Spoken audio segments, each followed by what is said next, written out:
Salut, ici Bruno Pelletier, vous écoutez La Chaîne musicale.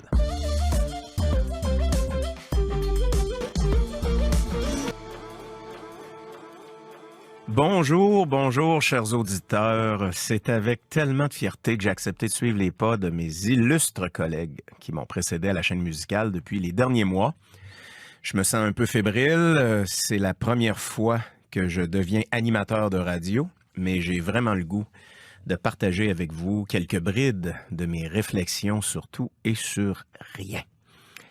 Comme je suis vierge de tout ce processus, ça ne m'est jamais arrivé, comme je vous disais, alors je me sens vraiment choyé et chouchouté, tenu par la main d'une certaine façon par l'équipe de la chaîne musicale qui prend vraiment à cœur de nous aider à passer un excellent moment avec vous dans cette bulle que nous voulons créer et dans laquelle nous voyagerons ensemble.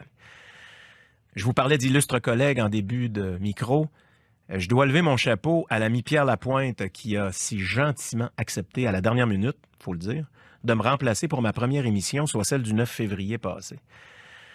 Malheureusement, il est arrivé un événement dans ma vie qu'on va qualifier d'assez triste. C'est que j'ai perdu un ami, mon gérant, producteur, M. Paul Lévesque. Ça faisait 30 ans qu'on travaillait ensemble et Paul a contribué à bâtir ma carrière.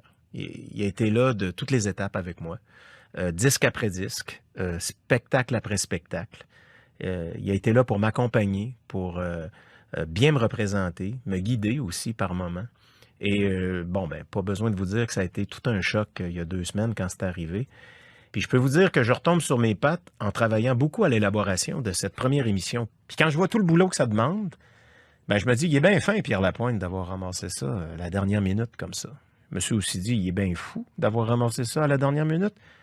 Puis je me suis aussi dit, il y a bien du talent de ramasser ça à la dernière minute. Alors, on va opter pour un savant mélange des trois.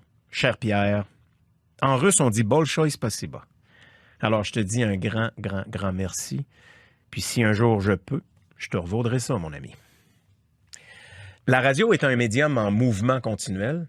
Ça me fait penser à la musique, d'ailleurs, parce que dans les 30 dernières années, avec l'avènement de la technologie, c'est incroyable à quel point tout ça, ça a évolué et ça a changé.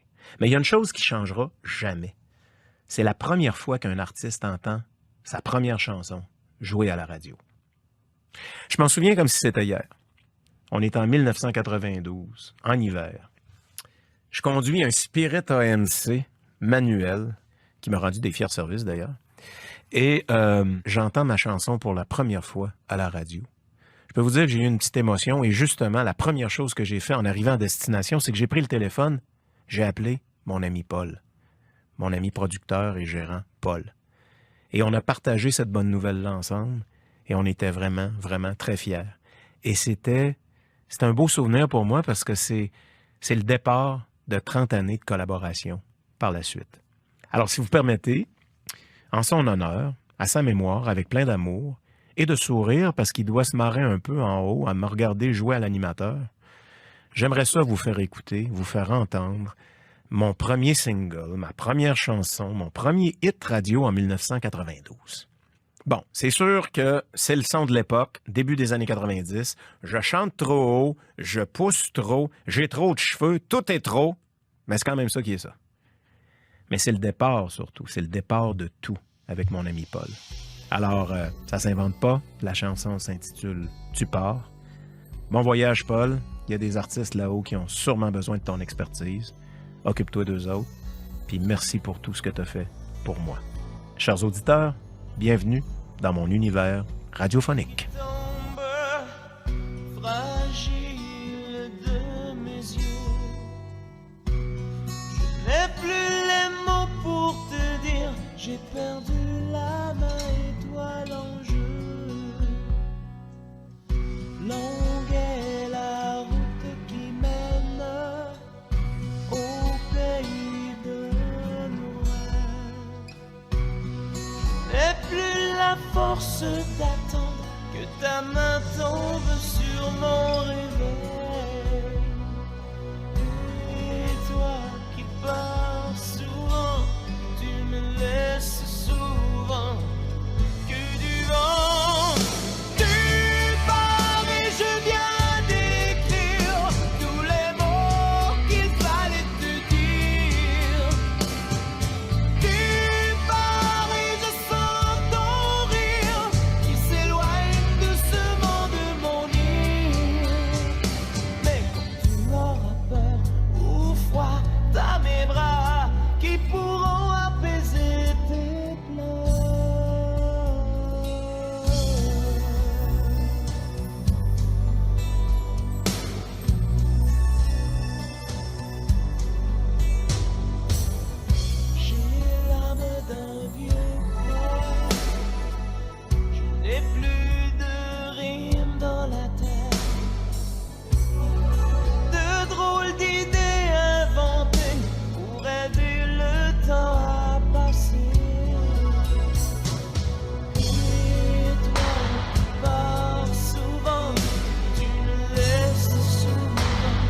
Les insomniaques s'amusent, mais moi, ma bohème s'use.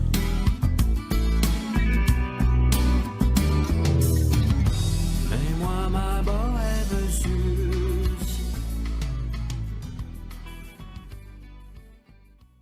Salut, vous écoutez la chaîne musicale et vous êtes dans mon univers radiophonique, c'est Bruno Pelletier et j'aimerais vous présenter une chanson de la chanteuse française Zaz, qui est une chanteuse que j'aime beaucoup parce qu'en tant que chanteur, ce que j'aime découvrir des autres chanteurs ou chanteuses, c'est une façon différente de chanter et je trouve que celle-ci a une swing très particulière.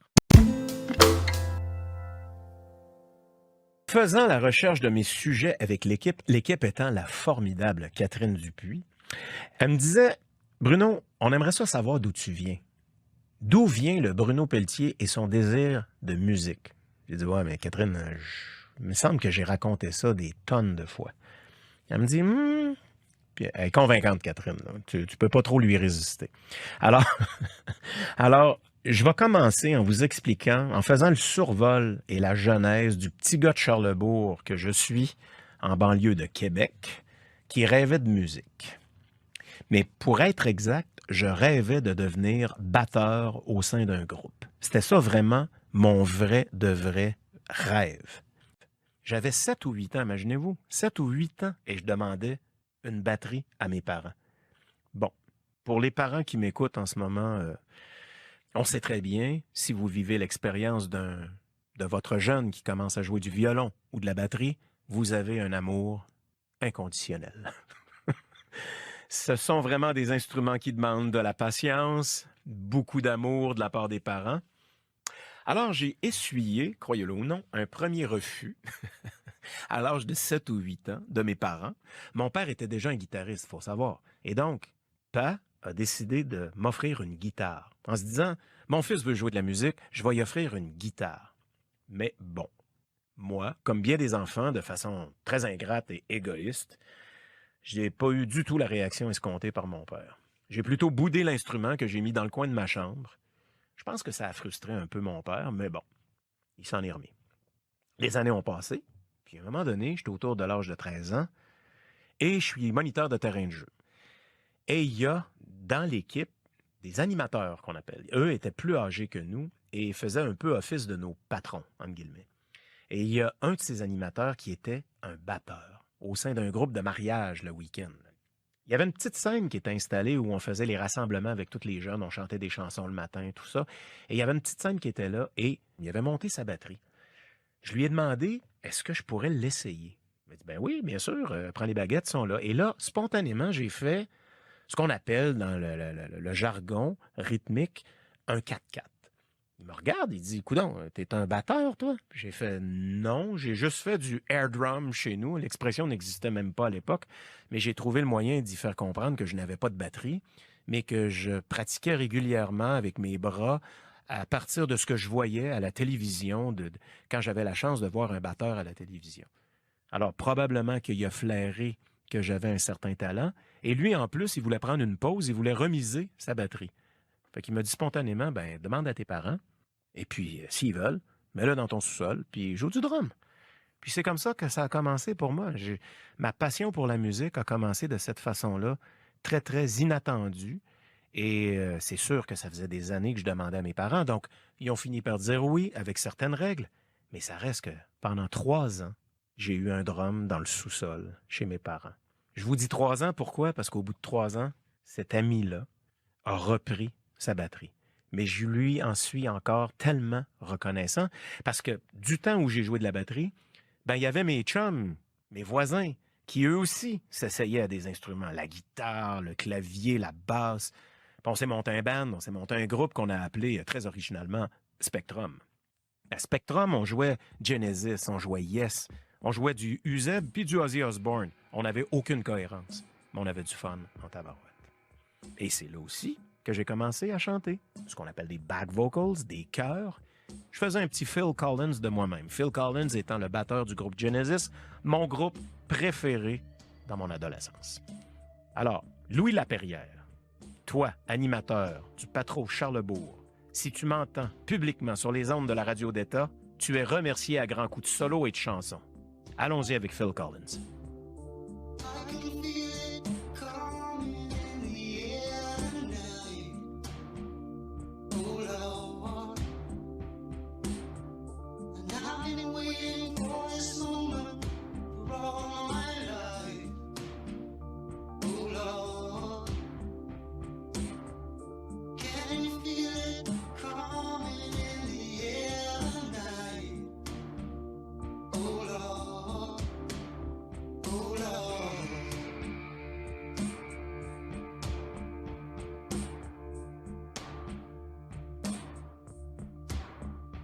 Well, if you told me you were drowning, I would not lend a hand.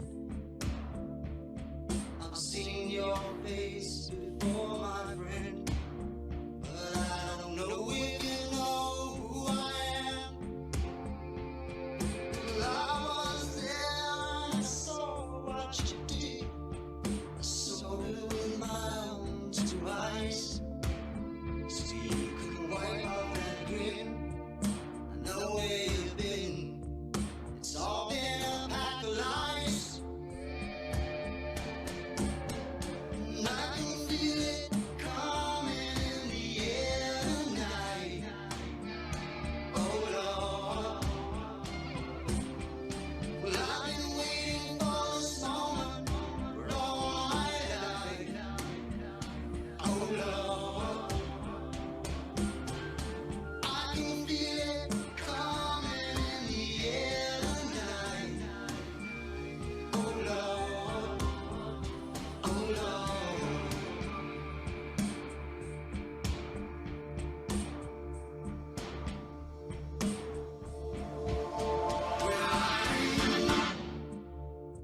I remember, don't worry. How could I ever forget? It's the first time, the last time we ever met. But I know the reason why you keep your silence up. No, you don't fool me. The hurt doesn't show, but the pain still grows. So strangers to you and me. I can feel it coming in the air tonight. Oh Lord, but I've been waiting for this moment for all my life. Oh Lord, I can feel it in the air tonight. Oh Lord, oh Lord, but I've been waiting for this moment for all my life. Oh Lord, I can feel it coming in the air tonight. Oh Lord, but I've been waiting for this moment for all my life. Oh Lord, I can feel it in the air.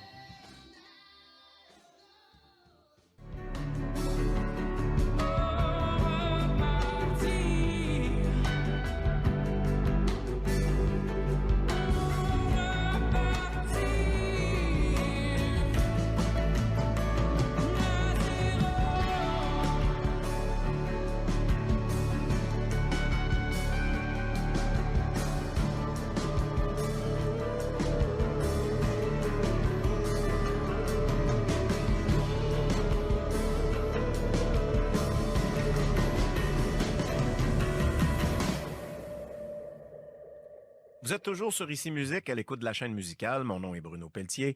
Et on poursuit avec une chanson de l'amie France d'Amour, une formidable chanteuse, mais aussi une excellente musicienne qui, je trouve, fait toujours de très, très belles productions. Alors voici Si c'était vrai.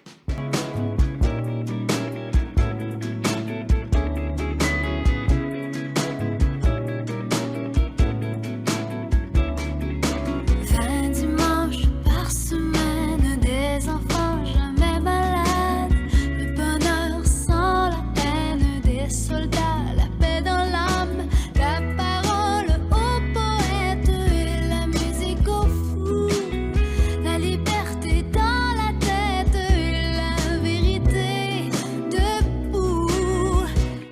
c'était vrai, si c'était vrai, qu'est-ce qu'on en ferait si c'était vrai, si c'était vrai, est-ce qu'on y croirait? Oh, oh, oh.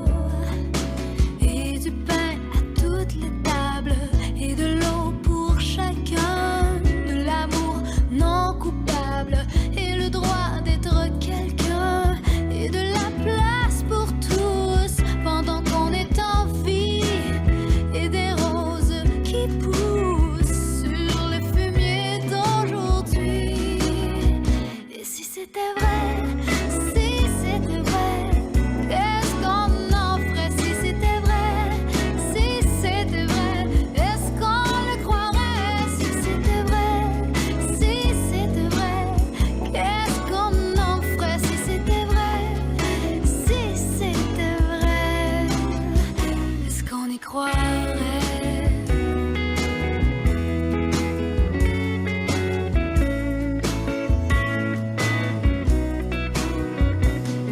Puis toi, mon amour, qui m'aimerait toujours, et l'humanité humaine dans la voix des humains, et puis le chant des baleines qu'on entendrait enfin. Et si c'était vrai, si c'était vrai, qu'est-ce qu'on en ferait si c'était vrai, si c'était vrai, est-ce qu'on le croirait si c'était vrai, si c'était vrai, qu'est-ce qu'on en ferait si c'était vrai, si c'était vrai, est-ce qu'on y croirait, est-ce qu'on y croirait, est-ce qu'on y croirait, est-ce qu'on y croirait? Tous les artistes ont dans leur ADN musical des influences qui sont parfois même assez surprenantes et très différentes de leur propre style musical. Je ne fais pas exception à la règle et je suis un chanteur qui a eu, je dirais, une panoplie d'influences extrêmement différentes sur mon parcours et mon parcours ayant commencé assez jeune, merci, avec la musique qui était écoutée à la maison par mes parents. Mais aujourd'hui, on me définit comme un chanteur à voix, qui est une expression que je trouve quand même assez réductrice peut-être, mais avec laquelle j'ai fini par faire la paix. Tout le monde a une voix, non? C'est l'identité qui compte. Je sais, quand on parle de Pelletier, Pelchat, Cossette, Hervieux, des gens comme ça, je vais parler des chanteurs masculins qui sont dans les mêmes sphères que moi. Ce sont des voix qui sont bien mises en évidence avec des chansons écrites en conséquence. Je pense que j'ai toujours beaucoup plus mis l'emphase sur la signature vocale d'une voix, beaucoup plus que sur la performance vocale, un n'empêchant pas l'autre, ceci étant dit. La signature, là, c'est l'identité de l'artiste. Celui qu'on reconnaît à la première phrase. Le meilleur exemple que je donne toujours de ça, c'est Sting. Sting, il commence une chanson, on sait que c'est lui. Il y a d'excellents chanteurs qui n'auront jamais ce cadeau-là, parce que c'est un cadeau. Ils chantent merveilleusement bien, ils ont une superbe technique, de la bonne formation, mais bizarrement, malgré une bonne tessiture, ils peuvent être assez génériques quand même. Et ce qui fait la signature d'un artiste et qui fait qu'on le reconnaît, c'est une interprétation unique, une émotion unique et un son de voix qui va être assez remarquable. Et c'est ça pour moi une signature. On m'a souvent demandé d'être juge ou coach sur des concours, ce que j'ai accepté, que j'ai fait plusieurs fois. La chose qui me plaît le plus, c'est lorsqu'on rencontre les participants, qu'on discute avec eux. C'est là que j'ai l'occasion de leur dire ce que je pense de ce qu'est une voix qui va nous faire vibrer, qui va nous toucher, qui va avoir de la personnalité. Cette fameuse signature vocale. Et ça, c'est quelque chose qui est difficile à faire comprendre puisque parfois, ça peut prendre des années à s'installer chez un chanteur. Les Serge Fiori de ce monde, Sting, Gino Vanelli. Dans le métal, Ronnie James Dio, Peter Gabriel, sont tous des chanteurs que moi j'ai vraiment beaucoup écoutés. Leurs styles musicaux ne se ressemblent en rien et ne me ressemblent en rien. Pourtant, tous et chacun, à leur façon, ont contribué à forger mon évolution musicale et surtout mon évolution vocale. Dans les années 80, j'écoutais un chanteur que j'aimais beaucoup, Steve Perry, qui a été le chanteur du groupe Journey, mais qui a aussi fait des albums en solo. J'adorais son timbre de voix. C'était l'exemple parfait d'une signature vocale. C'est pas difficile de trouver des milliers de chanteurs, chanteuses qui sont la fierté de leur famille et qui chantent bien. D'ailleurs, aujourd'hui, avec Facebook, on en voit à tous les jours qui se mettent en scène dans leur salon avec leur micro et qui sont excellents. Ils sont excellents. Mais il y a un grand mystère qui demeure pour moi. Pourquoi deux chanteurs vont vous interpréter la même chanson avec la même tonalité, les mêmes arrangements, mais il y en a un qui va vous toucher et pas l'autre. Les deux vont chanter admirablement bien, mais il y en a un des deux qui va résonner quelque chose en vous. Et ça, cette vibration-là de la personne, son vécu, même sa caisse de résonance, qu'on peut dire, c'est presque l'âme du chanteur qui vous parle. Bon, je le sais, ça fait un peu ésotérique, là. Je suis pas du tout ésotérique dans la vie, mais il y a quand même un mystère qui me fascine depuis des années. Je sais pas ce que vous en pensez. Je sais pas si vous vous êtes déjà questionné là-dessus. J'aimerais bien ça peut-être vous lire si ça vous chante. Oh oh, le jeu de mots. Si ça vous chante de m'écrire sur Facebook, si vous avez peut-être des explications. Moi, j'ai fouillé un peu. Et je vous avoue que j'ai été étonné de voir des scientifiques s'arrêter à ce phénomène-là, qui fait que l'approche émotive de l'interprète va parler à certains et pas à d'autres. Et j'ai trouvé des pseudo-explications, mais je pense que même la science a vraiment beaucoup de difficultés à établir de façon très claire, nette et précise pourquoi. Mais on parlait de vibration humaine tout à l'heure. Ben, j'aimerais vous présenter le prochain artiste, Peter Gabriel, dont la vibration vocale a eu beaucoup de résonance chez moi.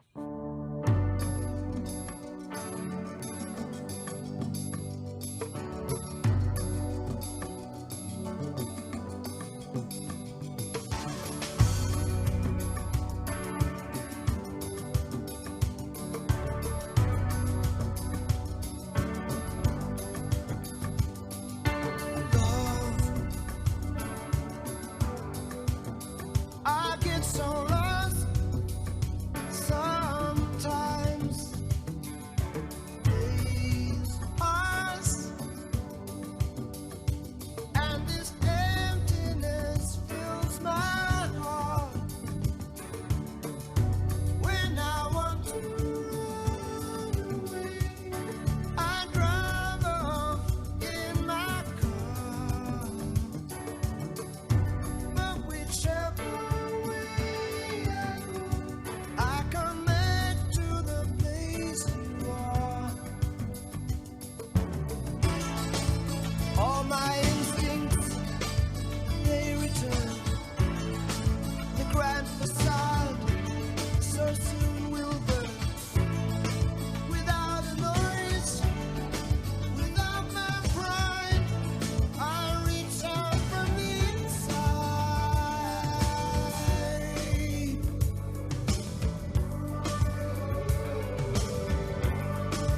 In your eyes, the light, the heat, I am complete.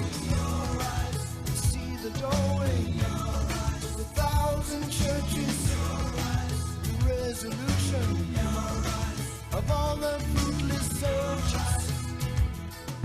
Oh, I see the light and the heat. Salut, Bruno Pelletier sur Ici Musique à la chaîne musicale. Je veux vous présenter une chanson de mon ami Diane Tell, la chanson La légende de Jimmy, parce que j'ai une petite histoire à vous raconter là-dessus après.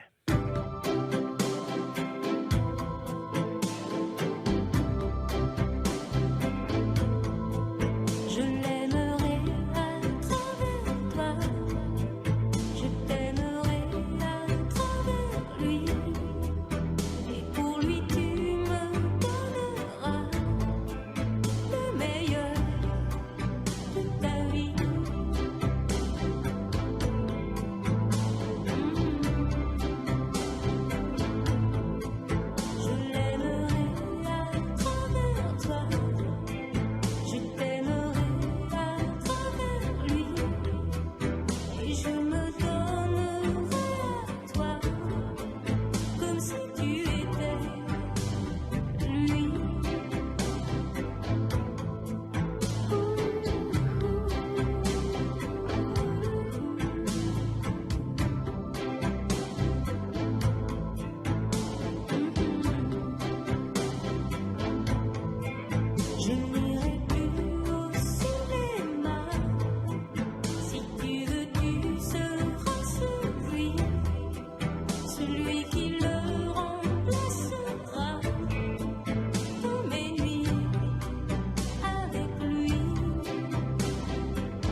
En parlant de tout et de rien avec mon équipe de 1, ou plutôt une, mon amie Catherine, elle me lance sur l'idée de parler du processus des auditions. Wow! J'ai trouvé que c'est une super idée parce que j'ai quand même fait quelques auditions dans ma vie. J'ai quand même 7 spectacles de type comédie musicale à mon actif. Et j'ai eu à faire plusieurs auditions dans toutes sortes d'autres circonstances dans ma vie. Alors, le processus d'audition, c'est quelque chose que je connais, puis je peux vous dire, je suis pas bon. Euh, en audition, je suis rarement à mon meilleur. Je vais pas parler pour les autres, mais je sais qu'après avoir parlé avec d'autres chanteurs, c'est un peu le même phénomène pour tout le monde. On est très nerveux, on veut faire de notre mieux, on n'a pas beaucoup de chance comme on dit, d'ouvrir la porte. Et lorsque ça arrive, ben écoute, on est reconnaissant. Moi, je suis très, très reconnaissant de tout ce qui m'est arrivé suite à quelques comédies musicales, dont Notre-Dame de Paris, qui m'ont fait vivre, je dirais, des voyages au propre et au figuré assez extraordinaires, merci. Par moments, j'y repense, puis je trouve ça presque surréaliste, tout ce que j'ai fait. Et surtout, comment j'y suis arrivé, c'est-à-dire par les auditions. Ma première audition marquante et à la fois terrorisante, ben c'est ma rencontre avec Luc Plamondon. Pas parce que Luc était terrorisant, il était super gentil, mais parce que j'étais tellement impressionné. Je faisais une audition pour le rôle de Jimmy dans La Légende de Jimmy. Je suis convoqué à aller chez Luc Plamondon lui-même, et son studio étant dans le garage à côté, avec un pianiste, un studio aménagé bien sûr et tout ça. Mais moi, je suis arrivé là un mercredi matin, 11h. Ça aussi, je m'en souviens très très clairement. Et je peux vous dire que cette fois-là, j'ai chanté la chanson « Mourir comme lui », qui est une des chansons phares du rôle de Jimmy. Et j'ai chanté cette chanson-là comme si c'était ma dernière chance de faire le métier. Je trouvais tellement que là, j'avais une occasion peut-être de changer ma vie en rencontrant Luc Plamondon. Je sais pas si c'est ça qu'il a vu, parce que je crois pas que ça a été ma meilleure version de cette chanson à vie, mais lui a senti quelque chose et il m'a dit, lorsque ça a été terminé, il m'a dit, ça s'est vraiment, vraiment, mais vraiment bien passé. Ouf, j'étais soulagé, j'étais heureux, reconnaissant et j'espérais. Et bien sûr, le coup de fil est venu par la suite et j'ai appris que j'avais le rôle de Jimmy. Et là, ce qui était vraiment, vraiment super agréable, c'est que j'ai appris que c'est mon ami Luce Dufaux qui, elle, avait le rôle qui avait été créé à l'époque par Diane Tell. D'où la chanson que je vous ai fait jouer tout à l'heure de La Légende de Jimmy. J'allais jouer avec Nanette Workman, j'allais jouer avec Yves Jacques, grand acteur de théâtre. On allait être dirigé par Jérôme Savary, grand metteur en scène en France. Je me pinçais, j'y croyais pas. Et je me disais, mais coudonc, est-ce que c'est possible que j'arrive enfin quelque part après toutes ces années? Parce que là, j'étais vers la fin vingtaine et ça faisait quand même un bon bout de temps que je roulais ma bosse dans on va le dire, dans des bars miteux à gauche, à droite du Québec et que j'essayais de faire mon nom et ma carrière tranquillement et doucement. Alors, on est en 92. Je suis en train de préparer mon premier album et j'obtiens le rôle de Jimmy dans La Légende de Jimmy. Vous savez pas la joie que j'ai eue à ce moment-là, surtout que j'étais devenu papa quelques mois avant. Je peux vous dire qu'il s'en passait des choses dans ma vie en 1992. Faut savoir que La Légende de Jimmy, c'était la deuxième collaboration de comédie musicale entre Michel Berger et Luc Plamondon. Et un de mes grands regrets, c'est que je n'ai jamais pu rencontrer Michel Berger car il est décédé quelques mois avant nos répétitions. C'est certain que il était considéré comme un musicien extraordinaire et je peux le vérifier lorsque j'écoute les chansons qu'il a produites. Un mélodiste formidable et aussi, apparemment, un très bel être humain. Pour nous, lorsqu'on a monté le spectacle, il y avait quand même beaucoup de sensibilité face à Luc, qui venait de perdre un de ses amis. Et il y avait aussi cette volonté de vouloir faire honneur à Michel Berger. Alors voici Mourir comme lui, tiré de l'opéra rock La Légende de Jimmy. Seul dans ma peau de desperado, je suis comme lui, mais sans songer. Un être humain, ce n'est pas rien qu'un tas de boue qui se tient debout. Un être humain, c'est aussi quelqu'un qui est dans les mains, qui a besoin d'un peu d'amour.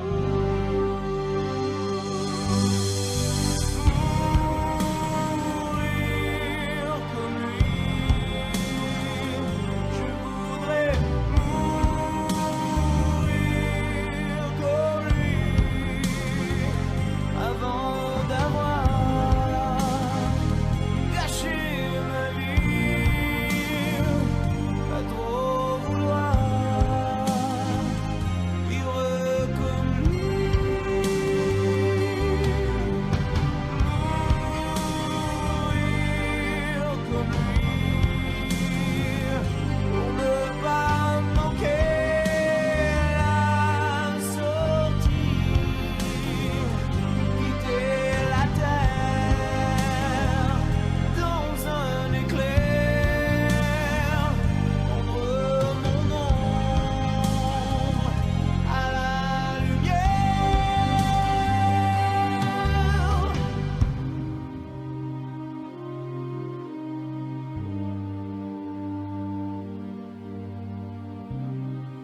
changer si on jouait bien les dés. On s'est laissé faner sous les ciels bleus de nos yeux doux. On se lasse, nos cœurs se nouent, puis on s'oublie et ça passe.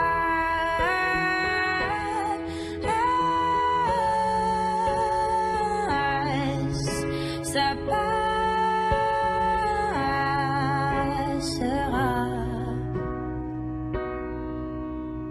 Tant perdu fil que l'on rattache, les écharpes que l'on s'arrache.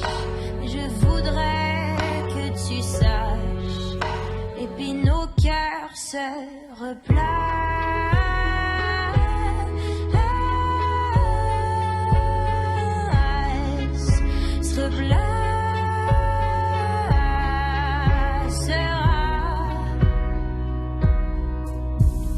Par la fenêtre de nos ennuis, on a vu s'enfuir nos vies et on a couru après, évidemment sans succès.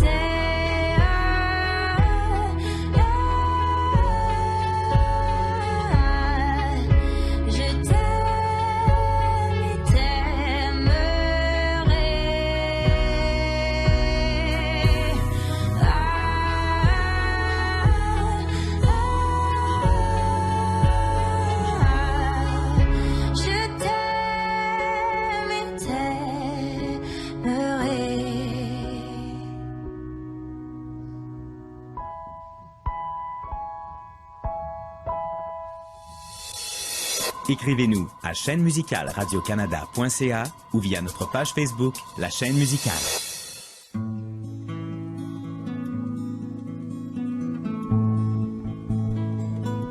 Gordon Lightfoot. Ah, ça, c'est un des chanteurs préférés à mon père. J'ai envie de vous parler des artistes influents sur notre carrière. Parce que les artistes, on a tous un bagage en nous. Et le premier bagage qu'on reçoit, ben finalement, c'est celui de la famille. C'est qu'est-ce que nos parents écoutent lorsqu'on est jeune. Puis l'influence musicale de mes parents, ben écoutez, c'était quelque chose comme Georges Moustaki, Elvis Presley, Johnny Cash, Beau Dommage, Gordon Lightfoot, justement, Engelbert Humperdinck, Nana Mouskouri, Joe Dassin. Joe Dassin. Ma mère, Joe Dassin, c'est pas drôle. Même que je dirais que je soupçonne que ma mère est plus fan de Joe Dassin que de son propre fils. Ben bon, je pardonne parce que, qu'est-ce que vous voulez? C'est difficile de se battre contre cette légende qu'est Joe Dassin. Je lui laisse donc tout le terrain pour ma mère. Et par contre, a accès à l'artiste live que je suis dans sa cuisine pour prendre un café. J'étais pas très impressionné à l'époque par Joe Dassin, en passant. Bien sûr, parce que j'étais un jeune ado qui découvrait Genesis et Yes et tous ces groupes que mes parents n'y comprenaient rien. Et moi, je regardais la musique de mes parents. J'étais pas très impressionné. Donc, Joe Dassin, c'était pas pour moi ma tasse de thé. Par contre, Johnny Cash de mon père, je l'aimais bien. Je sais pas, il y avait quelque chose de... Il y avait quelque chose, l'artiste habillé en noir, avec ça, il y a une profondeur, il y avait quelque chose qui me parlait quand même un peu plus. C'est beaucoup plus tard que je me suis intéressé à la musique francophone et que j'ai pris la pleine mesure de qui était Joe Dassin. En fait, c'est un artiste qui était ultra méticuleux. Aujourd'hui, on dirait workaholic. Je ne sais pas si à l'époque, cette expression existait. Mais en tout cas, lui, sa philosophie, c'était que le succès vient avec le travail et non pas juste avec le talent. Et ça, je dois vous dire que c'est quelque chose qui me parle, mais complètement aujourd'hui. C'est bien beau d'avoir du talent, mais si tu bosses pas, si tu travailles pas, tu y arriveras pas. C'est pas tout que d'avoir le talent. Il faut le talent, il faut les rencontres, il faut une bonne étoile, mais il faut surtout travailler. En voyant un reportage sur Joe Dassin, il y a quelque chose qui m'a frappé. C'est que je me suis rendu compte que je travaillais avec mes équipes de la même façon que lui. On est à des dizaines d'années d'intervalle, mais je pense que je suis un peu dans la lignée des artistes comme lui, c'est-à-dire de voir à tout, d'être très, très près de son équipe, d'être en équipe avec l'équipe tout en étant le capitaine de bateau.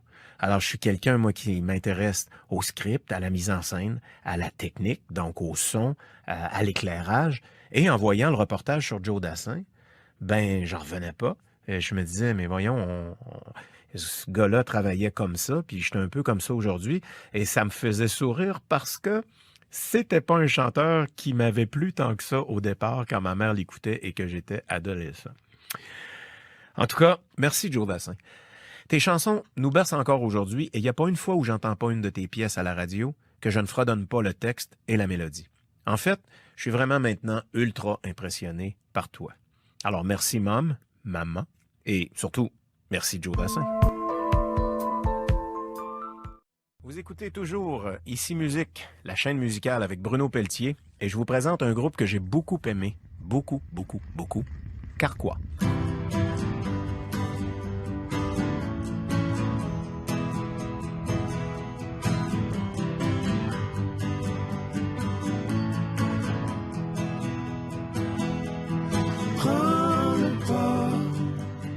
Prends-le pas mal. Je suis creux dans la spirale. Abus de butane, vapeur de kérosène, pyromane, jusqu'au fond des veines.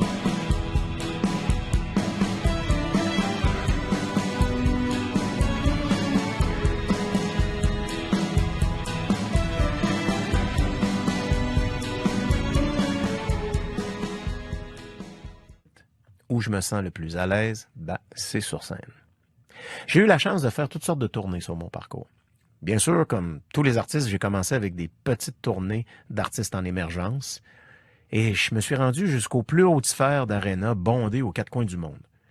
J'ai eu la chance d'aller dans toute l'Europe francophone, la France, la Suisse, le Luxembourg, la Belgique, mais aussi d'aller au Liban, en Russie, en Pologne, en Ukraine, sans oublier les États-Unis, la Corée du Sud, l'Angleterre. Bref, je me sens tellement chanceux que mon métier m'ait fait voyager tant que ça. J'ai tout vécu ça, et si vous m'auriez dit, lorsque j'étais le petit gars de 13 ans qui se prenait pour Phil Collins derrière sa batterie, qu'un jour il allait chanter dans tous ces pays-là, jamais, je ne l'aurais cru. N'empêche que les souvenirs impérissables de ces tournées vont me rester gravés à jamais. Puis, c'est sûr que j'ai envie de vous en partager quelques-uns. Je vais vous en partager un. La première fois que je suis allé à Moscou, en Russie, en 2009, hey, ça fait quand même plus de 10 ans. Je vous jure, là, à l'atterrissage, je m'en souviens comme si c'était hier, on est débarqué avec toute l'équipe au complet, les musiciens, les techniciens, on était tous ensemble dans le même avion. Et on est débarqué à l'ancien aéroport de Moscou. Pas celui d'aujourd'hui, très moderne, le Sheremetyevo, excusez mon accent, mais l'ancien aéroport. Et je vous jure, on a eu l'impression de débarquer en ex-URSS. Il y avait des policiers armés avec des kalachnikovs, il y avait des écritures qu'en cyrillique, qui est l'alphabet russe, aucune écriture en anglais pour se repérer, ne serait-ce que pour les toilettes. Il y avait des haut-parleurs qui sonnaient comme si on était en 1935, un fouillis pas possible à l'entrée des douanes. Les douaniers, bien sûr, ils étaient avec des faces de douaniers, permettez l'expression, on capotait.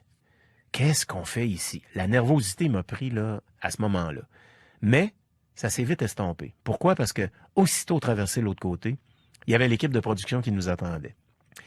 Et là, ils nous ont emmenés à l'hôtel. Et là, ça a été mon premier choc. Je vous jure, ça aussi, ça fait partie des expériences dans ma vie que je vais me souvenir toute ma vie. Il y avait un comité, une vingtaine de fans qui étaient là, qui nous attendaient à l'hôtel avec des banderoles, des cadeaux pour les musiciens, pour moi, et ils nous ont chanté en français la Manique, drapeau du Québec à la main.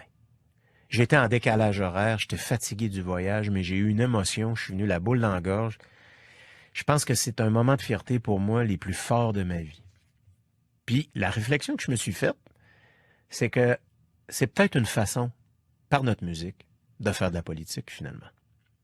J'ai eu un accueil du public russe, mais j'étais estomaqué.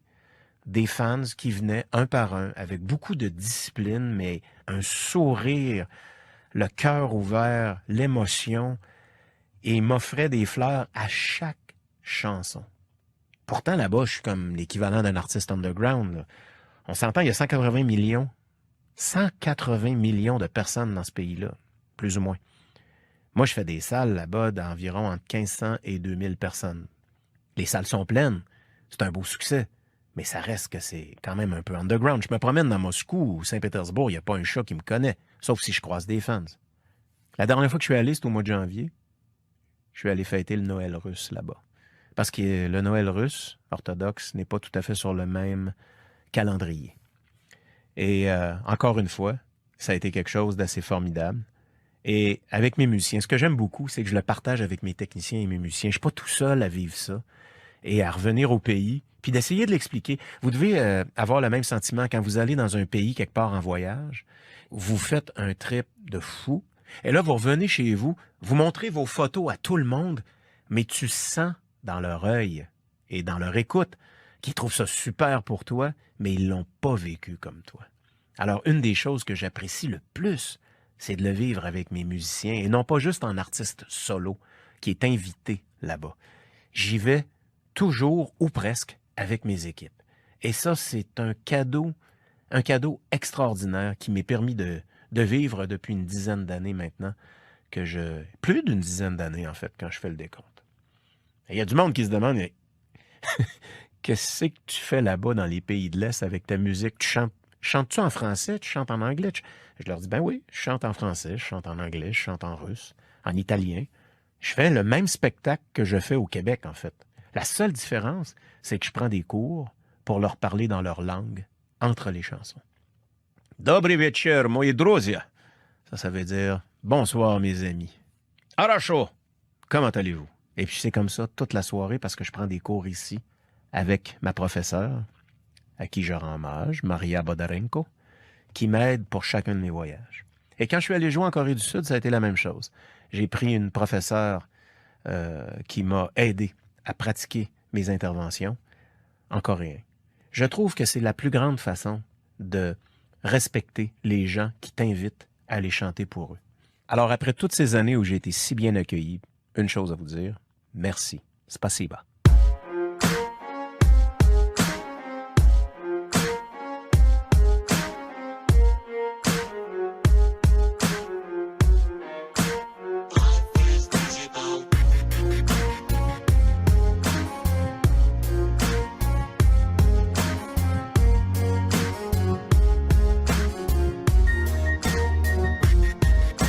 Пробки, шмотки, реферат, резюме, нотки, орки, СМС, матери, сплетни, новости, видео, криминал, новый наш мир, наши новые времена. People требует, people хавает, нынче что новое, завтра то старое. Пульт на колени, скачай обновление. Новое время, мы новые, но это же мы все.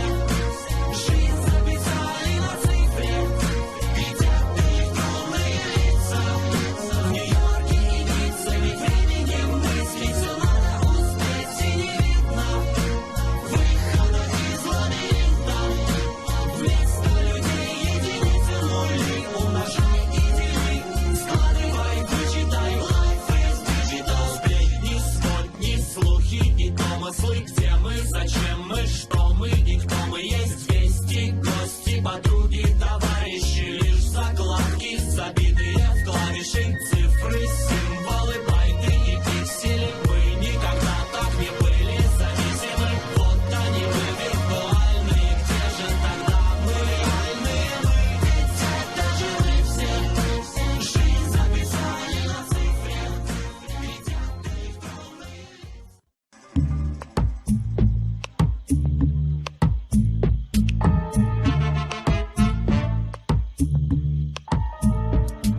Mon nom c'est Andy, mais tout le monde m'appelle Candy. Même quand je suis sûr comme un bonbon, j'ai jamais raison. Parce que je connais pas grand chose dans la vie.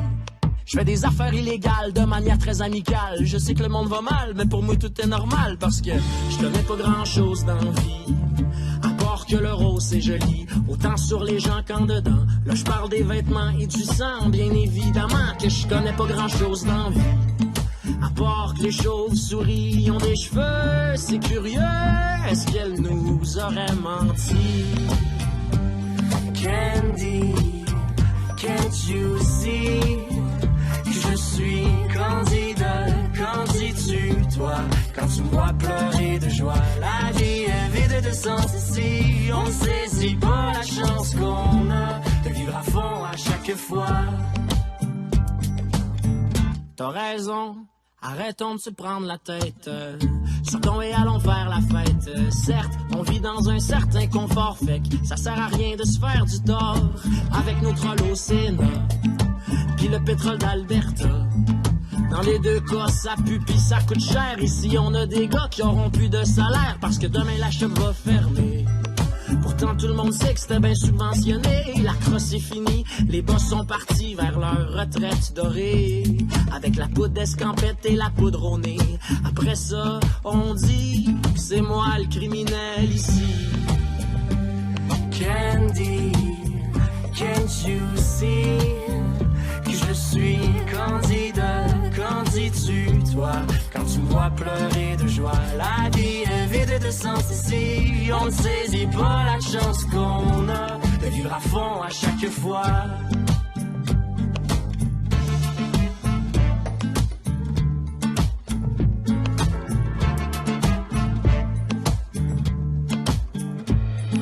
Arrêtons de se prendre la tête. Sortons et allons faire la fête. Arrêtons de se prendre la tête. Sortons et allons faire la fête.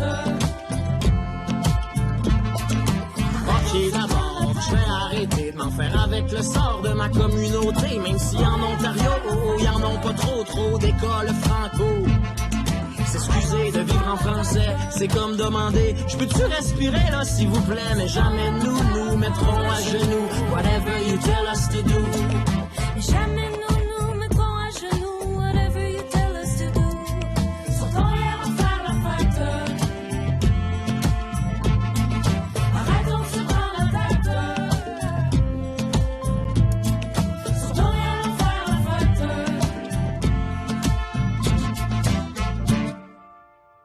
Vous écoutez la chaîne musicale sur Ici Musique avec Bruno Pelletier.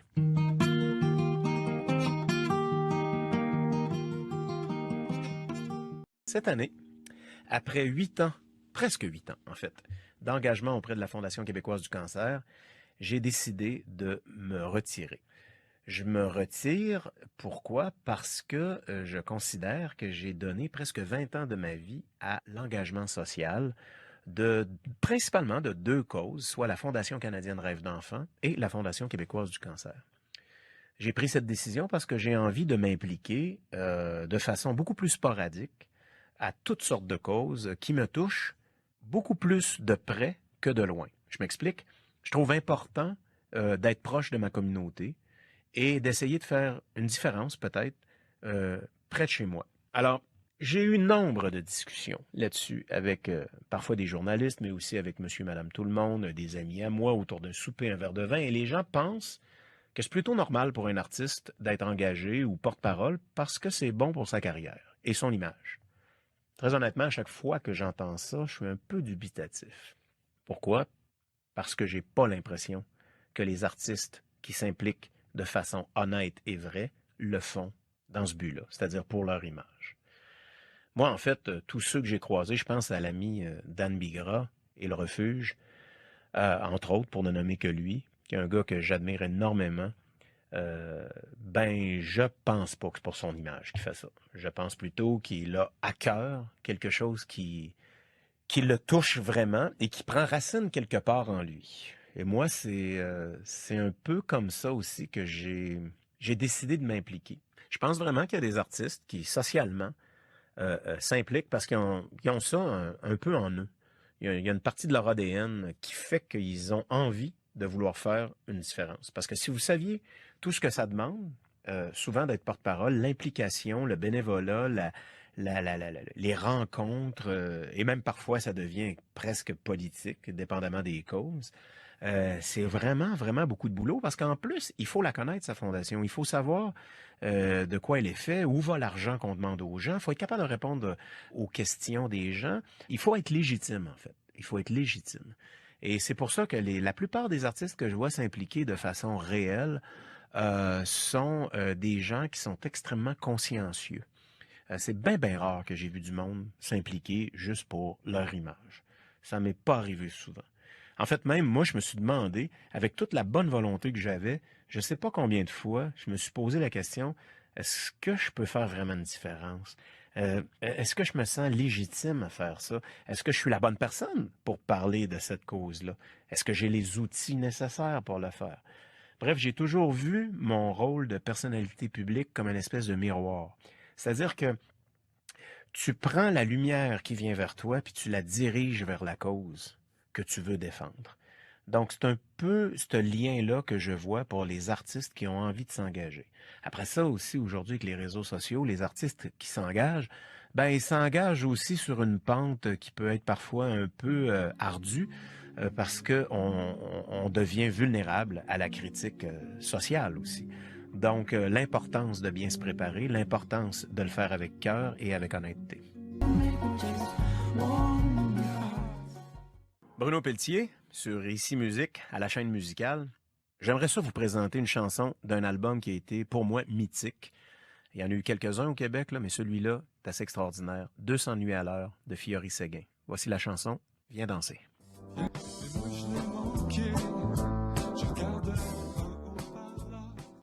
Viens danser, Fiori Séguin. La danse, le mouvement, la démarche, la dégaine sur scène, c'est quelque chose qui me fascine. Il y a des artistes que j'ai vus sur scène dont j'aimais la musique, mais énormément. Mais ma foi, j'aurais été mieux de ne pas les voir sur scène.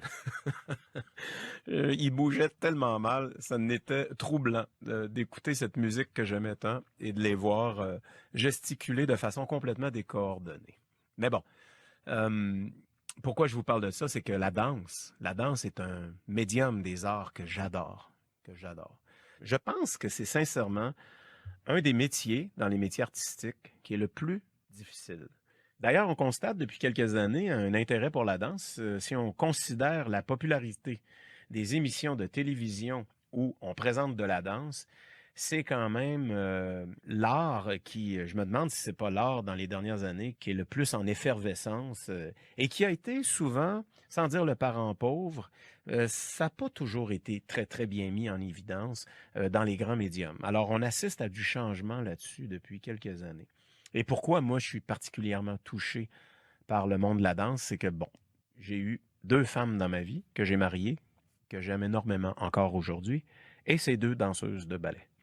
Ballet classique, bien sûr. Alors, à 2 étapes de ma vie, j'ai été marié avec 2 femmes, dont une avec qui j'ai eu mon garçon, et j'ai pu, comme ça, constater et être en continuel contact avec le milieu de la danse. La rigueur, la technique, le travail acharné, les heures d'entraînement, j'ai un respect énorme et inouï face aux danseurs. En plus, on n'ira pas trop là, mais je vais le dire quand même, c'est pas toujours les métiers les plus payants dans le monde des arts. Par rapport au nombre d'heures qu'ils doivent mettre en entraînement et en travail. Bon, c'est certain que je vous parle de la danse pour une raison qui est claire, qui est celle que je vous ai nommée, mais il y a une autre raison sous-jacente, c'est que j'ai rêvé toute ma vie de danser un peu moi-même. Et donc, à part de faire des stepettes dans le salon pour faire rigoler mes différentes blondes à différentes époques de ma vie, j'ai quand même pris des cours de danse. J'ai fait des cours de tango. J'ai fait des concours de danse quand j'avais 13-14 ans avec mes petites blondes à l'époque et que c'était la période Saturday Night Fever avec John Travolta. On se la jouait disco à l'époque, pas à peu près.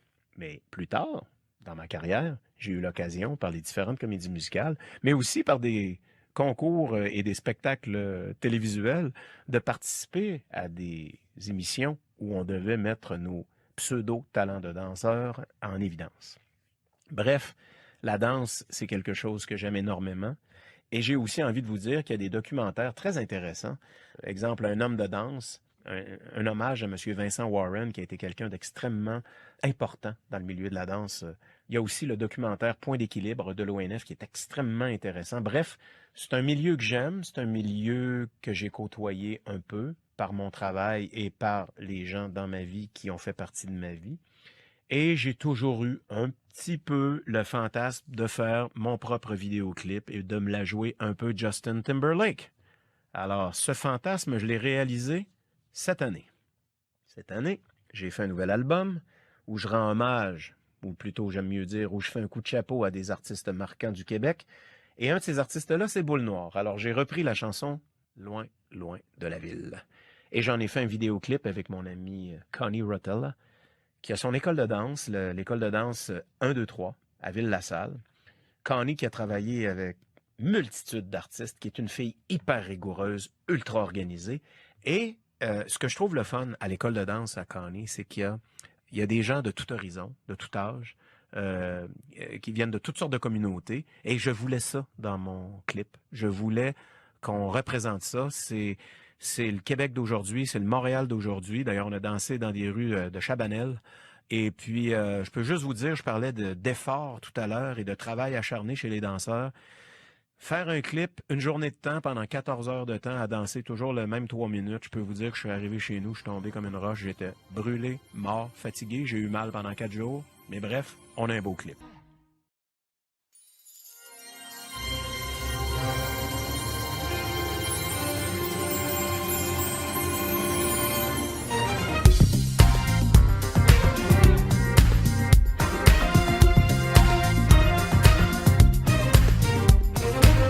Tu me donnes un peu d'espoir, un peu de ton temps.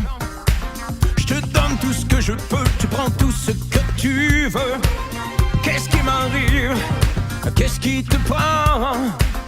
Est-ce l'air de la ville qui nous dérange? Emmène-moi, je t'en prie, dans ta maison, loin, loin de la ville. Emmène-moi, je t'en supplie, où il fait bon, bon, bon, bon.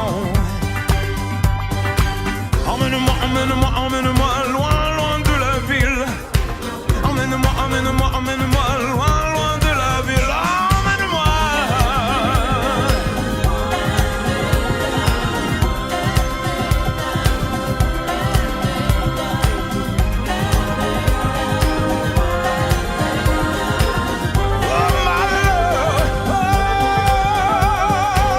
J'aime le soleil et un petit coin tranquille.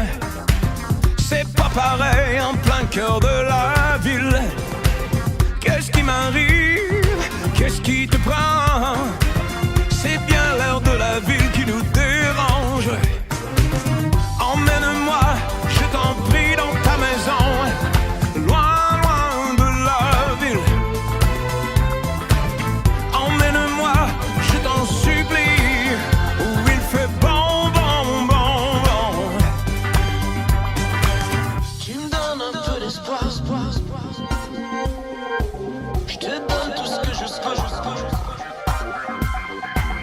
Qu'est-ce qui m'arrive?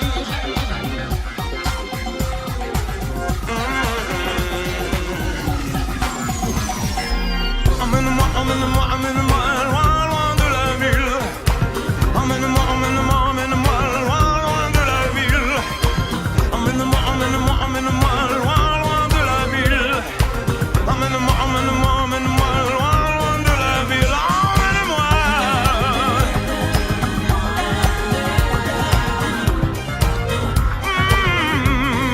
Loin, loin, loin, loin. Emmène-moi, emmène-moi, emmène-moi, loin, loin de la ville. Loin,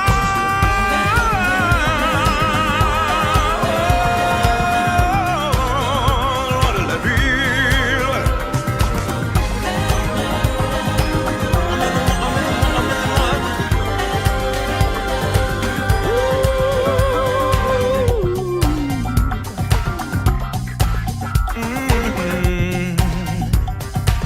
Loin de la ville. Hey, pouvez-vous croire, j'ai déjà terminé. J'en reviens pas, ça a passé tellement vite. C'était ma première émission. Merci beaucoup, Catherine Dupuis, la réalisatrice de l'émission, qui m'a tellement aidé pour cette première. À la technique, les deux boys, Martin Massé et Alexandre Bélanger. Merci les gars.